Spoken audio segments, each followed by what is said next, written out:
So you were involved in some of the exhumations of mass graves in East Timor. How did that come about? Well, there was an INFET directive, Commander's Directive, based on a UN directive. I can't actually remember what they were called at this stage, but it's all on paper. That there needed to be investigation into crimes against humanity. And so part of that had to be, the only way you could do that was to exhume victims of crimes against humanity. When the UN, no, not the UN, the INFET military police, along with the CivPol, the civilian police from the UN part that weren't part of the INFET, went to do the task, they asked the International Red Cross to provide workers to do the digging, because the ICRC people that came to do the digging, local boys, mostly young men, teenagers, wouldn't touch the sites because they were being, from a religious point of view, desecrated, or they were evil, or there were spirits from their animistic religious background. And the priest, minister, pastor, or in their lingo, the priest was required to say a prayer at the site before they would actually dig it up or exhume what was suspected to be there. So by that, from that perspective, the chaplains became involved. And so my job as the senior chaplain at the headquarters was to task the chaplains to go to the body exhumations. As best we could, we kept a burial register, and the bodies were examined by the doctor, and there was always a doctor there as well, which is a difficult task for the doctors because we didn't have forensic doctors.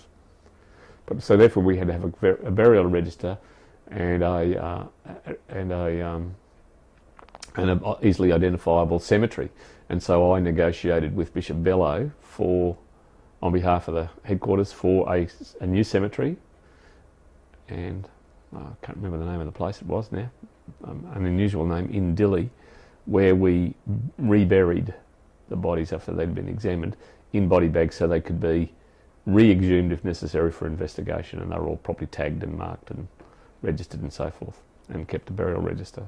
So that's how the chaplains got involved. And my difficult task was I went to about 72 or 73 of them myself, to task a difficult task. I knew what to expect, having seen bodies and rotting bodies and all that sort of stuff in Cambodia before. I knew what to expect, and so it was difficult I felt difficult in my heart really to task the chaplains to go and do these jobs, which they did faithfully and loyally, and they would go to the site, say a prayer, and be there.